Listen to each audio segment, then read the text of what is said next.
ఈ లోకంలో ఏ మనిషికైనా తాను ఎప్పుడు చనిపోతాడో, ఎక్కడ చనిపోతాడో, ఎలా చనిపోతాడో ముందే తెలుస్తుందా? తెలీదు కదా! ఒకవేళ తెలిస్తే భయంతో వణికిపోతారు. కానీ 2000 ఏళ్ల క్రితం యేసుక్రీస్తుకు తాను ఎప్పుడు, ఎవరి చేతిలో, ఎంత దారుణంగా చనిపోబోతున్నాడో ముందే తెలుసు. తాను సిలువ వెయ్యబడబోతున్నానని ఆయన తన శిష్యులకు ఒకసారి కాదు, 2 సార్లు కాదు, పదే పదే ముందే చెప్పాడు. అయినా సరే శిష్యులకు ఆ విషయం ఎందుకు అర్థం కాలేదు? పేతురును చూసి యేసయ్య సాతానా నా వెనకకు పొమ్ము అని ఎందుకు అంత కఠినంగా తిట్టాడు? విలువైన అత్తరు పూసిన మరియ స్టోరీ వెనుకున్న అద్భుతమైన బైబిల్ ఫ్యాక్ట్ ఏంటి? ఈ రోజు ఈ మిస్టరీలన్నీ డీకోడ్ చేద్దాం. వీడియో ఎక్కడా స్కిప్ చేయకుండా చివరి వరకు చూడండి. మన రక్షకుడు ఛానల్ ని వీక్షిస్తున్న మీ అందరికీ ప్రభు పేరిట శుభములు. యేసుక్రీస్తు శిలువ మరణం అనేది రోమన్లు పన్నిన కుట్ర వల్ల అనుకోకుండా జరిగిన ప్రమాదం కాదు. భూమి మీదకు రాకముందే ఆయన వేసుకున్న పక్కా మాస్టర్ ప్లాన్ అది. తన జీవిత పరమార్థం ఆ శిలువ మరణమే అని ఆయనకు తెలుసు. అందుకే సువార్తల్లో ఆయన కనీసం 3 సార్లు చాలా స్పష్టంగా, మరికొన్నిసార్లు పరోక్షంగా తన మరణం గురించి ముందే ప్రకటించాడు. ఆ 3 సందర్భాలేంటో ఇప్పుడు లోతుగా చూద్దాం. మొదటి హెచ్చరిక, పేతురుకు పడిన చివాట్లు. యేసుక్రీస్తు మొదటిసారి తన మరణం గురించి ఎప్పుడు చెప్పాడంటే మత్తయి సువార్త 16వ అధ్యాయము 21 నుండి 23 వచనాల్లో ఈ సంఘటన కనిపిస్తుంది. 5000 మందికి అద్భుతంగా ఆహారం పెట్టిన తర్వాత మనుష్య కుమారుడు పెద్దల చేత, ప్రధాన యాజకుల చేత అనేక హింసలు పొంది చంపబడి 3వ దినాన లేవాలి అని శిష్యులకు చెప్పాడు.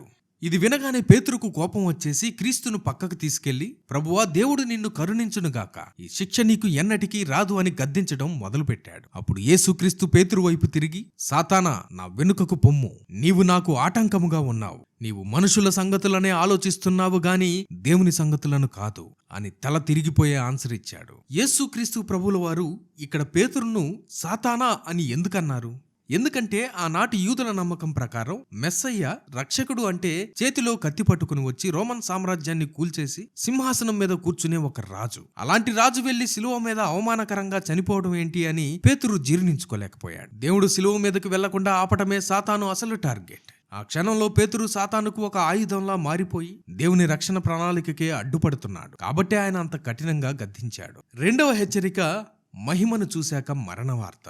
కొద్ది రోజుల తర్వాత మత్తయి సువార్త 17వ అధ్యాయంలో యేసుక్రీస్తు పేతురు, యాకోబు, యోహానులను ఒక ఎత్తైన కొండ మీదకు తీసుకువెళ్ళాడు. అక్కడ ఆయన ముఖం సూర్యునిలా ప్రకాశించింది. ఆయన బట్టలు దగదగా మెరిసిపోయాయి. సాక్షాత్తు మోషే, ఏలియాలు పరలోకం నుండి వచ్చి ఆయనతో మాట్లాడారు. శిష్యులు ఆ దైవ మహిమను చూసి అద్భుతం, మన దేవుని రాజ్యం వచ్చేసింది అని గాల్లో తేలిపోయారు. ఆ కొండ దిగి కిందికి రాగానే యేసుక్రీస్తు వారికి తన మరణం గురించి రెండవసారి చెప్పాడు. మనుష్య కుమారుడు మనుషుల చేతికి అప్పగించబడబోచున్నాడు, వారు ఆయనను చంపుదురు అని శిష్యులకు షాక్ ఇచ్చాడు. శిష్యులకు మైండ్ బ్లాక్ అయిపోయింది. జస్ట్ కొద్ది నిమిషాల క్రితమే అంతటి దైవ మహిమను చూశారు, ఇంతలోనే చనిపోవటం ఏంటి?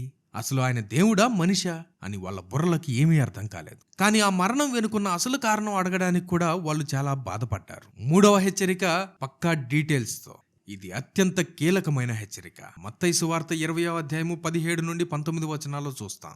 పస్కా పండుగ కోసం వాళ్ళంతా యెరూషలేము వైపు ప్రయాణం అవుతున్నారు. అప్పట్లో పస్కా పండుగ అంటే లక్షలాది గొర్రెలను పాప పరిహారార్థ బలిగా అర్పించే సమయం. సరిగ్గా అదే సమయంలో యేసుక్రీస్తు తన శిష్యులతో మాట్లాడుతూ మునుపటి కంటే చాలా డీటెయిల్డ్ గా తన మరణాన్ని వర్ణించాడు. మనుష్య కుమారుడు అన్యుల చేతికి అప్పగించబడును, వారు ఆయనను అపహసించి కొరడాలతో కొట్టి సిలువ వేయుదురు అని స్పష్టంగా చెప్పాడు. అయినా సరే వాళ్లకు ఆ మాటల అర్థం మరుగు చేయబడింది.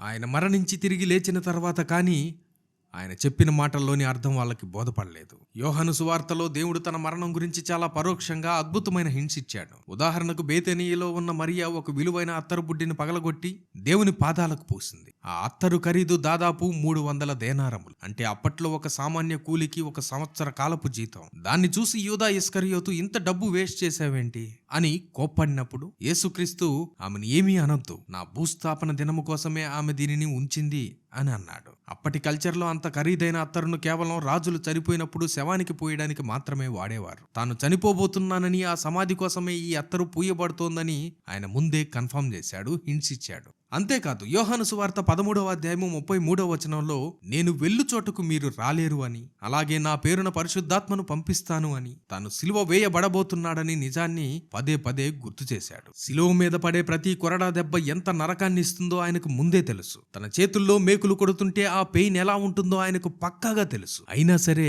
ఆయన ఆ సిలువను ఎందుకు వదిలేసి వెళ్లిపోలేదు?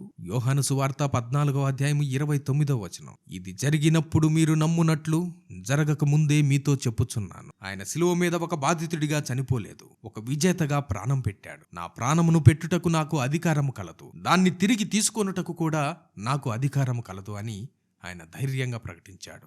ఆయన ఎవరి చేతిలో ఎలా అవమానించబడి చనిపోతాడో ఎంత పక్కాగా ప్రవచించాడో, 3వ దినాన మరణాన్ని జయించి ఎలా తిరిగి లేస్తాడో కూడా అంతే పక్కాగా నెరవేర్చాడు. ఆ ప్రవచనాల్లో ఒక్క అక్షరం కూడా పొల్లుపోలేదు. ఇక్కడ మనం గ్రహించాల్సిన అత్యంత భయంకరమైన అద్భుతమైన సత్యం ఒకటి ఉంది. 2000 ఏళ్ల క్రితం తన మొదటి రాకడ, మరణం, పునరుద్ధానం గురించి ఆయన చెప్పిన ప్రతి మాట ఎలాగైతే 100% అక్షరాలా నెరవేరిందో, ఆయన తన 2వ రాకడ గురించి చెప్పిన మాటలు కూడా అంతే పక్కాగా నెరవేరుతున్నాయి కూడా. పరిశుద్ధ గ్రంథం చాలా స్పష్టంగా చెప్తోంది, ఈసారి ఆయన ప్రాణం పెట్టడానికి రక్షకుడిగా రాడు, ఈ ప్రపంచానికి న్యాయం తీర్చడానికి బహు తేజస్సుతో మహిమతో రాబోతున్నాడు. దేవుడు తన వాక్యంలో ముందే హెచ్చరించాడు, ఆ దినమైనను గడియైనను ఎవరికీ తెలియదు. దొంగ రాత్రిపూట ఎలా వస్తాడో ఆయన రాకడ కూడా అలాగే ఆకస్మికంగా రాబోతుంది. మధ్యాకాశంలో ఆయన తన వధువు సంఘాన్ని కలుసుకోబోతున్నాడు. ఈ రోజు మన జీవితం ఎలా ఉంది? మన కోసం తన ప్రాణాన్ని ముందుగానే డిసైడ్ చేసుకుని బలి అయిన ఆ రక్షకుణ్ణి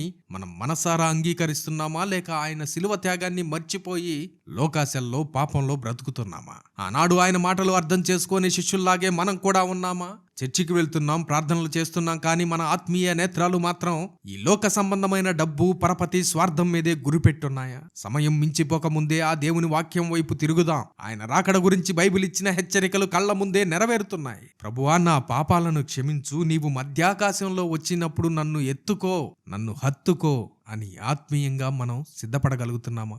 దేవుడు మనకి ఇచ్చిన ఈ కృపాకాలాన్ని వృధా చేసుకోకుండా ఆయన వచ్చే ఆ మహా గడియ కోసం పవిత్రంగా జీవిద్దాం, పరిశుద్ధంగా బ్రతుకుతాం. ఈ విషయాలు, ఈ అద్భుతమైన చారిత్రక వాస్తవాలు మీ హృదయాన్ని తాకితే మీ అభిప్రాయాన్ని కామెంట్లో తెలియజేయండి. పేతురును గద్దించిన ఆ సందర్భం మీకు ఎలా అనిపించిందో తెలియజేయండి. ఈ సత్యాన్ని మీ బంధుమిత్రులకు ఖచ్చితంగా షేర్ చేసి ఆయన రాకడకు అందరినీ సిద్ధపరుద్దాం. మరిన్ని ఇలాంటి బైబిల్ మిస్టరీస్, దేవుని వాక్య రహస్యాల కోసం మన రక్షకుడు ఛానల్ని ఇప్పుడే సబ్స్క్రైబ్ చేసుకోండి. దేవుడు మిమ్మల్ని, మీ కుటుంబాన్ని ఆయన రాకడ కొరకు సిద్ధపరచునుగాక. ఈ అంత్య దినాలలో మనకు సిద్ధపాటును కలుగజేసే అనేక విషయాలను ఈ బుక్ లో పొందుపరిచాం. స్క్రీన్ మీద కనిపిస్తున్న నంబర్కి ఇప్పుడే వాట్సాప్ చేయడం ద్వారా మీరు ఈ బుక్ ని ఆర్డర్ చేసుకోవచ్చు. Jesus coming soon, so be prepared. మేఘమామనునై వచ్చుచున్నాను, రాజాగే రాజు మహిమాన్వితుడే. మేఘమామనునై వచ్చుచున్నాను,